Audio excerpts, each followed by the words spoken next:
Today I got a vehicle that you have not seen on my channel yet. This is my 1989 Caprice Wagon. I've had this for a very long time, I think going on 10 years now.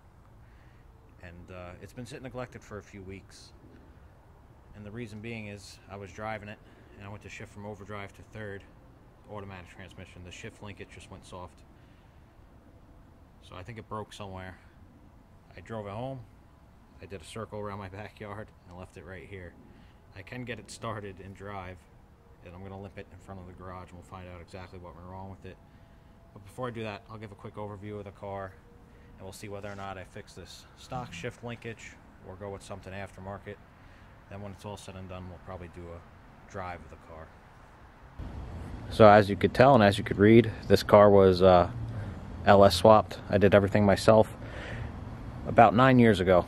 So this was back kind of in the infancy of some of this stuff. So it's running a it's been through a few different iterations, but it's running 2 micro squirts, one for the engine and one for the transmission. This was way before the Holly ECUs and the gold box and all that kind of stuff, so it's pretty basic. It is a 6-liter out of a express van, but the stock pistons shattered from a Portune, so I have forged. It's bored 30 over. It's got forged pistons, forged rods, stock crank, 317 heads. It's got a Borg Warner S475 down here in this corner. And what else? We got 2 EMU USA 39mm wastegates, a 4L80E transmission, and this was way before I did anything clean. This car is really cobbled together, but it's been very good to me. I've had no issues with it. I've taken it all the way from New York to Alabama and back in the middle of winter without any hiccups, and it's been together for quite a few years now. So as I was mentioning, the shift linkage kind of just gave up on me. I have a lokar. It's just a cable that runs from the column to the transmission, and it's never quite been right. I wanted to keep the column shift. We'll figure out what's wrong with this. I might have to move away from that. As you can tell, it's pretty messy, but I'll try to give a little close-up tour. As you could probably see, there's the Borg Warner S475. These are just truck manifolds flipped over, wrapped with a V-band. This is 2 1/4 stainless pipe. I really got to get rid of these flex couplings and replace them with some bellows. I hear the inside of these things swell up. But like I said, I've really done nothing to this car except just drive it. It's a turbo. Transmission cooler. These are out of a, it's an oil cooler out of a NASCAR. You know, like one of the lower level classes. You can find those things on eBay all day for cheap.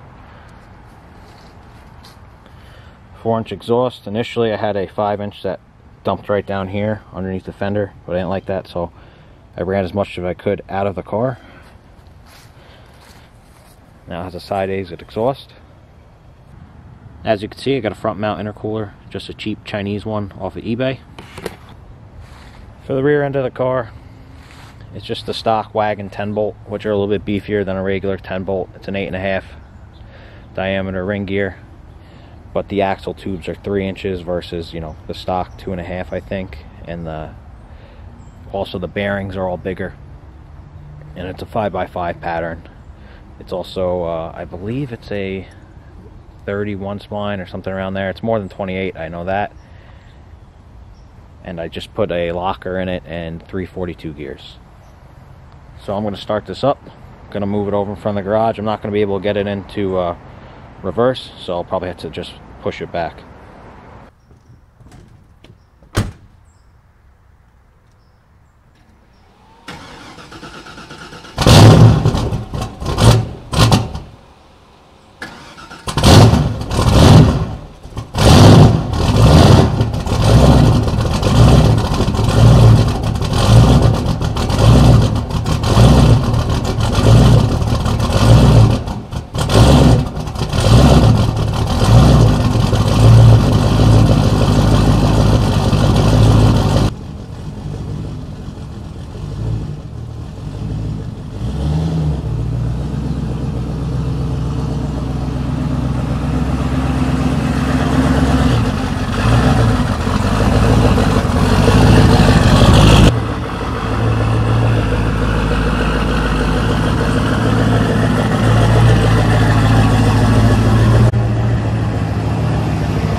this is what I need to fix. If you see, this thing is just does nothing now.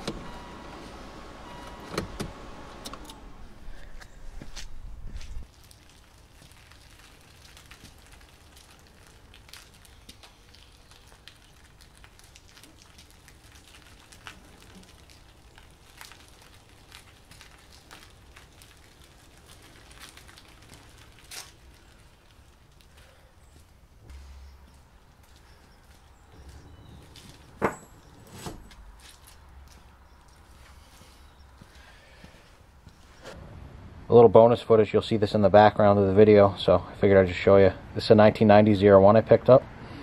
It's got 42,000 miles on it. I got about 3 weeks ago, and it's black on black. I got it for a really good deal, but it's actually not even mine. I just bought it for my buddy who's out of the country for work. He's gonna buy it back off me in the next few weeks, but it's kind of nice to have it sitting here and gawking at it. Kind of want one myself now. So I know this is a terrible angle of my very dirty car, but right behind where that screwdriver is, that is the cable linkage that goes down to the transmission. You can see right there is the end of it. My pinky, that's the steering column right there.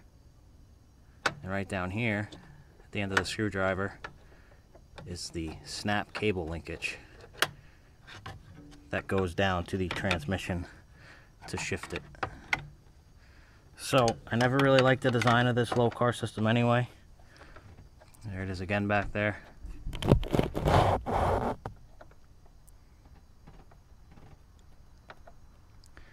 I wanted to keep the column shift, but I don't really see that as being an option anymore without re-engineering the mechanical linkage, which is long gone.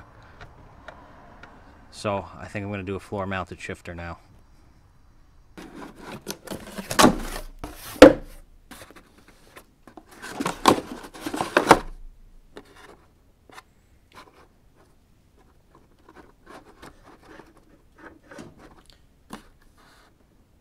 This is the shifter I'm going to be using. It's a B&M Pro-Gate.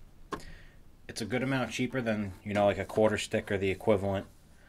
Reason being, it's not really set up for a full manual valve body. You're not going to be able to make fast shifts, but this will work fine for my relatively stock 4L80E. All it has is a shift kit. Seems to be pretty good quality. We'll see how the installation goes. Something I don't like about this shifter, I'm noticing, this coating or paint here is going to be completely gone after using this for a while. I know it's a little tough to see with the lighting, but every time it bangs into the gate, it's going to be chipping paint off. Minor detail.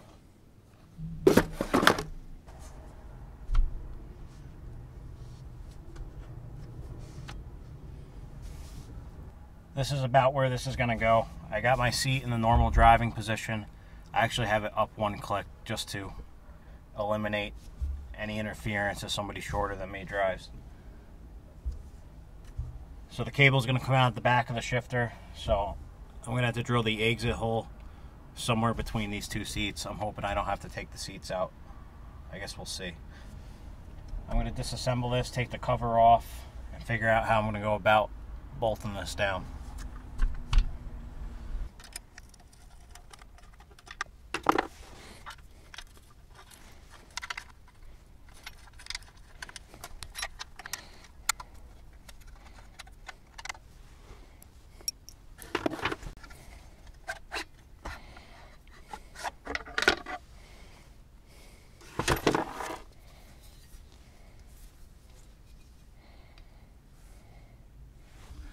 I marked out where the shifter has to go.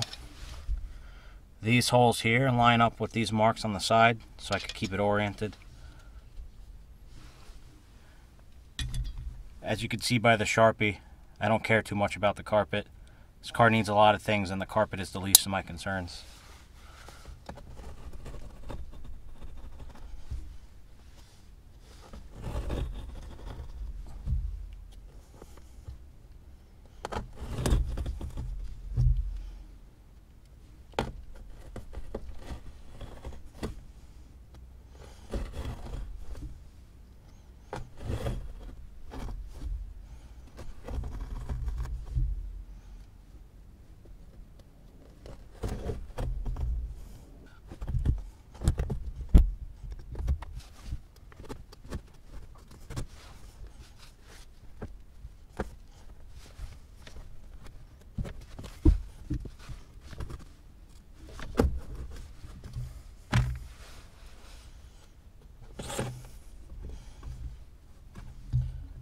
Probably cutting through a wire right there.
Per the instructions, it shows the shift cable should exit the floor 5 3/4 back from the rear of the shifter base.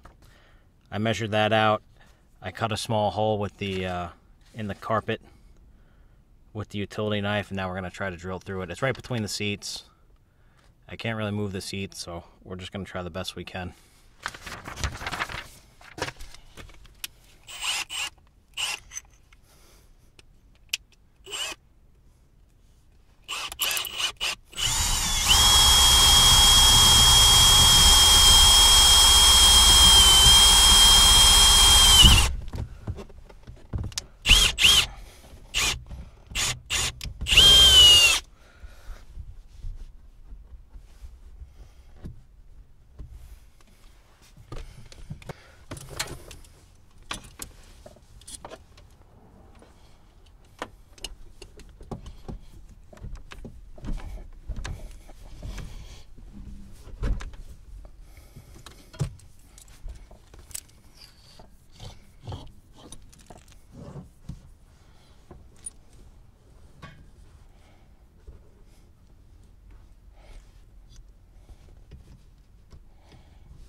I'm going to put a little bit of RTV down in these holes, so when I screw these fasteners in, it's sealed off from the weather below.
So I think that's plenty sturdy. I'm going to put the cover back on. The rest of the work needs to be done underneath the car. I got to double check where the adjustment needs to be made. It might need to be in a specific gear for that.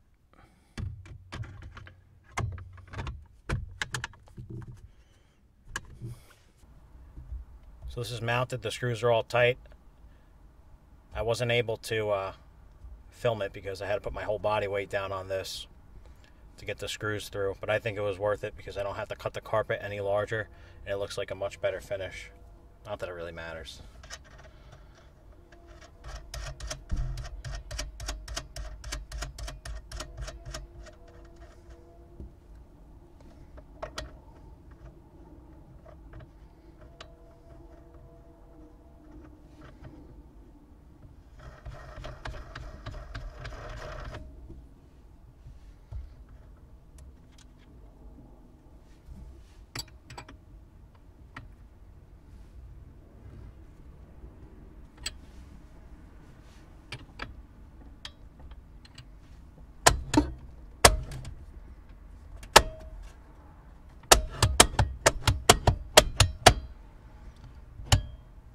Plenty of room when it's all the way back.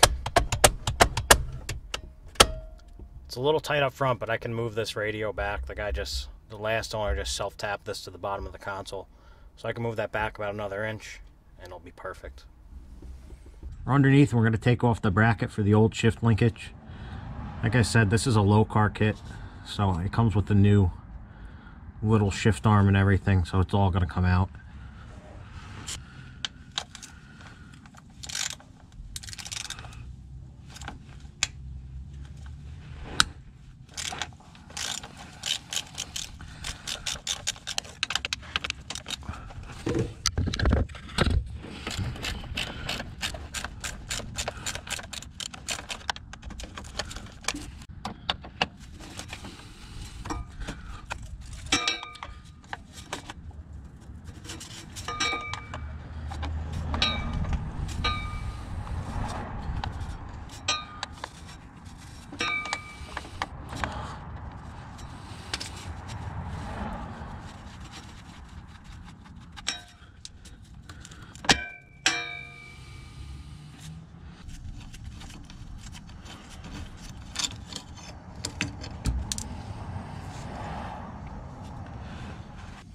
Since this cable was snapped anyway, I made it easy on myself. I just cut it with a pair of bolt cutters to get it out for now.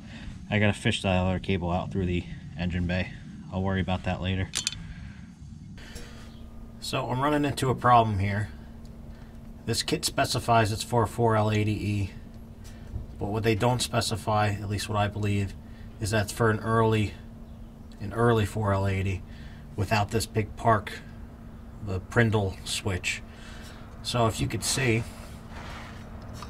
it's just not lining up right because this shift shaft is actually longer on these late model transmissions than the early ones. The early ones are similar to like a 400 or 350. They're much closer to the casting. So you can see it's really deflecting pretty far off. And I really think that they either should have made this, well, first they should have made this bracket here. They should have made this come out like an extra inch and a half and made this also dog leg over. I know it would get a little close here.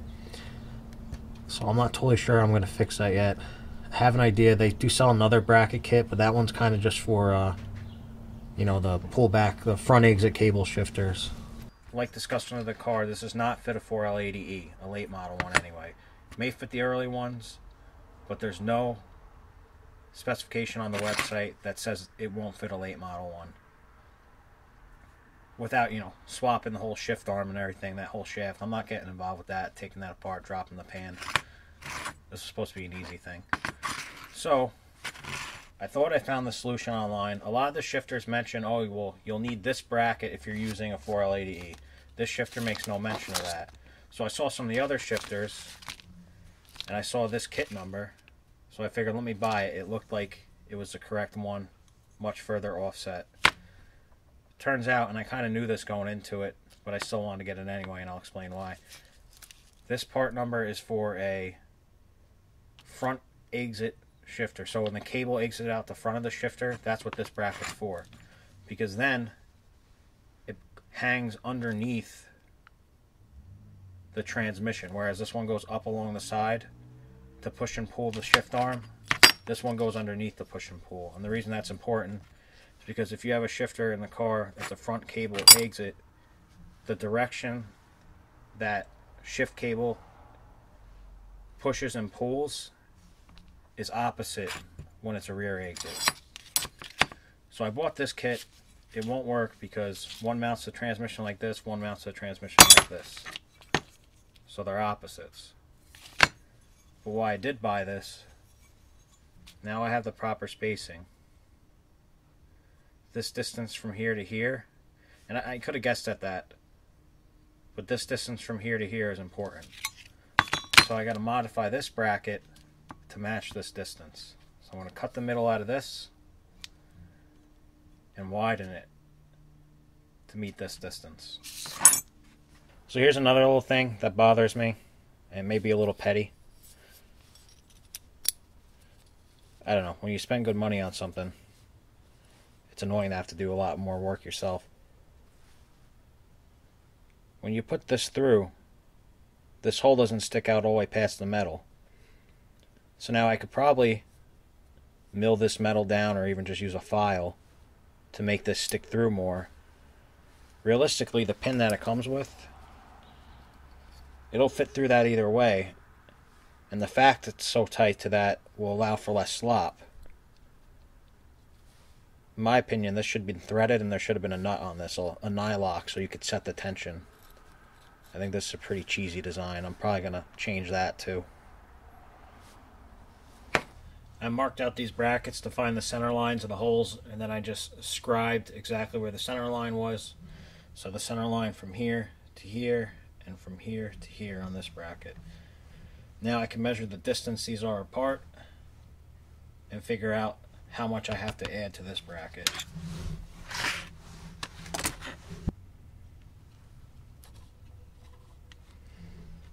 So this is not an exact science, I'm just kind of eyeing it up.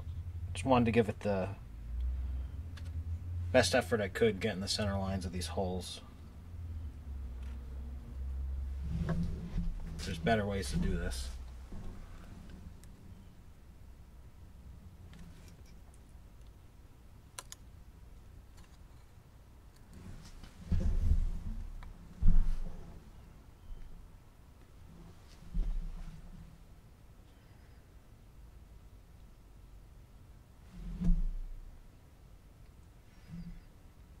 I'll call that good.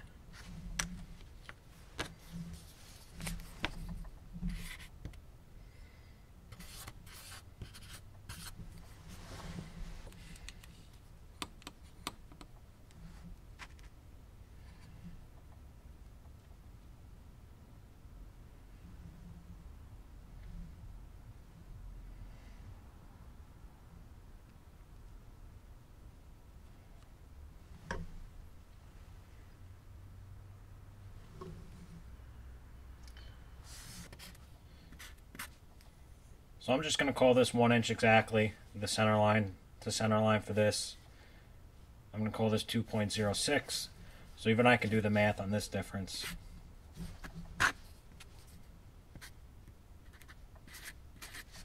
That's how much I have to add to this bracket. But really the more important thing, I just wanted to get a general idea how much I wanted to add. But really the more important thing, it's just having the final dimension match this. Because I'm going to cut this in half now. You can see I even scribed the line exactly where I'm going to cut it. And the kerf of that blade is going to take out some of the material. So I can't just cut a piece this big. I have to really just match this dimension.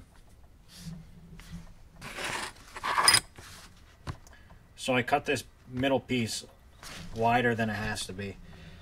So now I'm going to push these together, get a measurement, and see how much I got to take away from this middle piece to make it more or less perfect.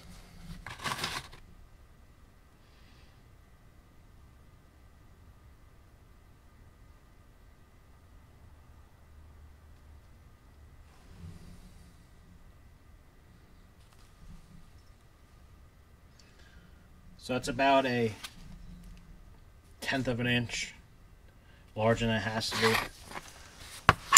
So I'll put this in the mill and just trim a 1/10 of an inch off, and it should be good to go. Then I can weld it together.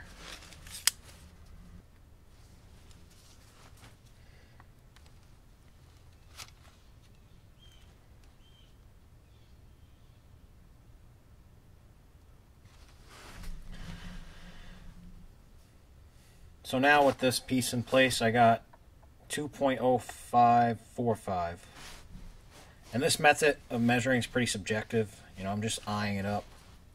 But it should be close. And that's more than close enough to accomplish what I want to do. So I'm going to weld this together now. So here's the finished product. Don't be jealous of those welding skills.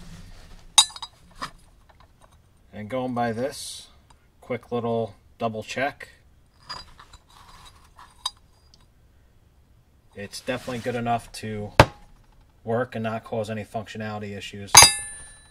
So I'm going to clean this off a little bit, hit it with some paint, maybe 2 coats, just to try to keep the rust away a little bit. Here's the bracket with a quick rattle can job. So next I'm modifying this shift arm that goes on the side of the transmission, because I don't like this design. I don't like how this doesn't stick all the way through, and I don't like that it's just a cotter pin holding it in place.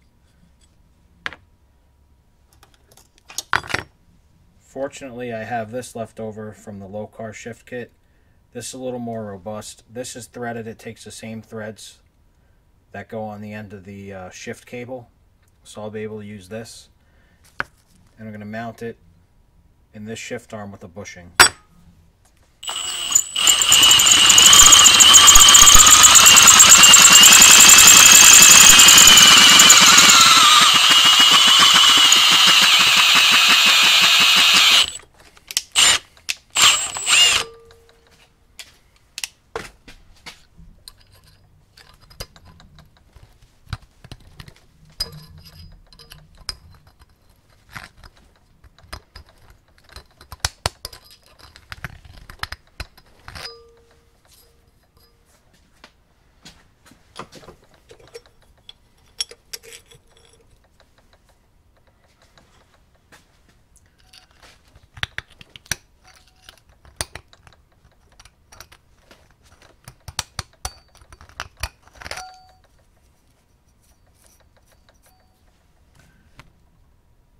I drilled this hole out on the shift arm. Reason being, this piece I want to use from the lokar kit on the end of the shift cable is smaller than the hole here. So I got some of these oil light bushings with a flange. I'm going to put it in this hole. This will pass right through it. And then I'll use one of these plastic washers with a nylock nut on the back, and I'll be able to set the tension and keep this free pivoting. Bushing is pressed in. It protruded maybe a 1/16 of an inch, so I just filed it flat. So now this will go through here. This on here.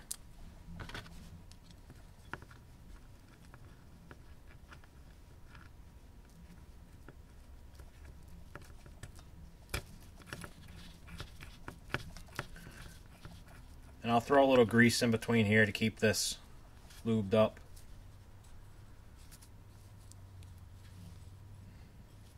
There you go.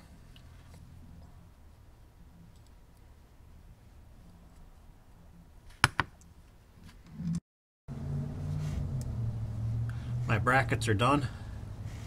Hit this one with a quick rattle can too. Got to try to work fast because 15 degrees and the GoPro does not like the cold temperature.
So the adjustment procedure calls for having this in drive.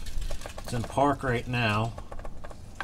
So this is reverse, neutral, drive.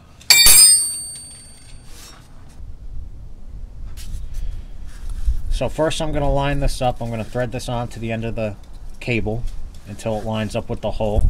And I'm going to adjust these big nuts down here on the end of the cable so it lines up, slips in and out easily. Then I'm going to move this to reverse, do the same thing, and then move it all the way down from reverse to second. So neutral, third, then second. Well, neutral, drive, third, and second. And make sure it slips in and out easily. So it's about 2 weeks since I installed that shift linkage. I had to wait for all the snow to melt. We got about 2 feet so I could film this. I used some more of those nutserts, and I put them in the floorboard to make brackets to hold that shift cable off the exhaust and away from the drive shaft. So we're going to take this for a ride today. Nothing too crazy since it is the middle of the day. But if you like this Turbo LS stuff, you should subscribe, because I'm also going to be getting this Fairmont ready for a track day coming up. Where I live, we don't really have quarter-mile tracks, so they're opening up an airport to do a track day. So I'm going to take that car. I just got to do a few things. And the reason I'm not taking this one is because I don't feel like putting a muffler on it. They call for a muffler. It'll be a lot easier to put the muffler on the Fairmont. Plus the Fairmont should be a lot faster. So let's go for a ride.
setting I have it on. So we'll do a hit coming back this way.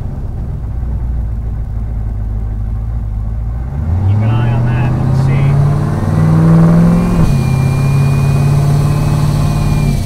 How much boost we make.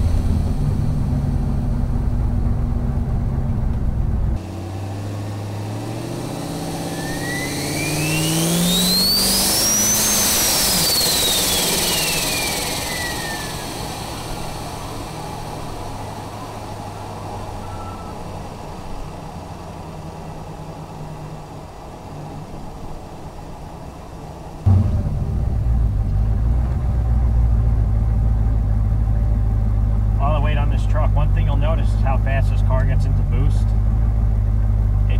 I have a stock 4.8 converter in it, so it's a little bit looser than a 6.0 converter, but it is definitely pretty tight still, so this thing builds boost quick.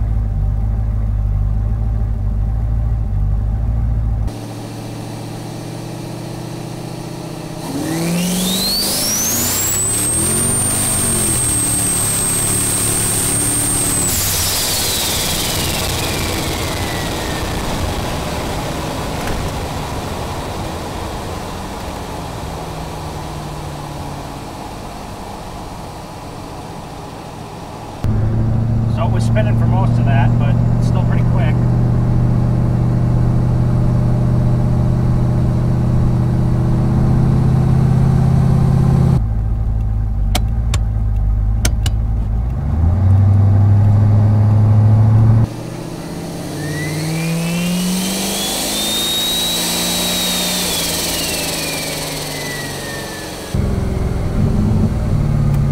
It's really nice having a first gear. Last time my shifter, column shifter, would only go down to third, which is good enough, but having all the gears is a treat.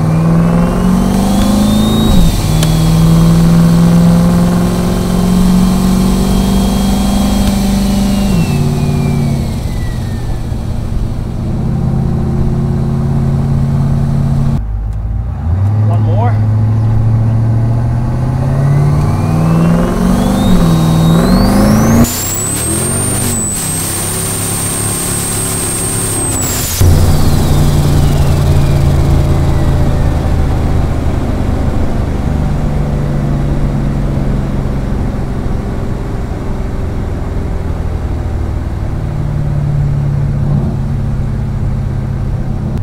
About 16 pounds of boost.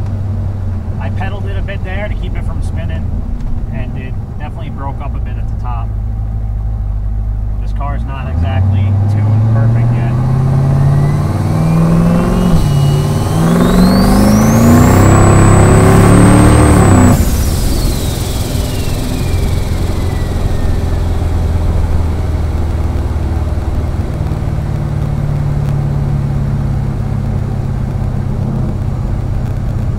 None of these are full throttle yet. I'm still doing about 75% throttle. I gotta put the drag radials on this to really be able to open it up.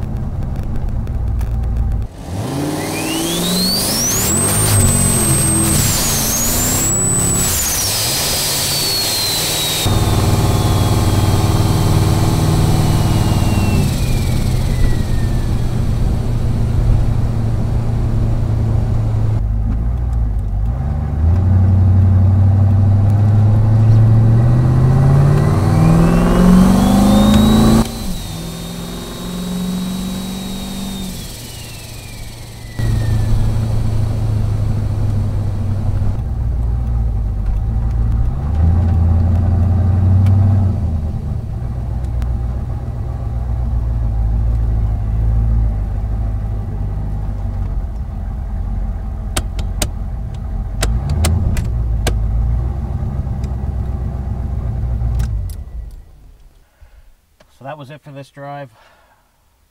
We'll see how the audio quality came out. I know this isn't really the most ideal setup, but anyway, this has taken a little bit to get used to. I always want to reach up here to shift it. And the fact that this is gated like this, it's not bad. I like it how you can go from 1 to 2nd pretty easily. And you're just going to remember to hit it to the side before you go to the next gear. Not a bad setup. I'm sure I'll get used to it. But Thanks for watching. Hopefully this footage came out okay. We'll find out in post-processing. And stick around because I will be getting that Fairmont ready for a track day.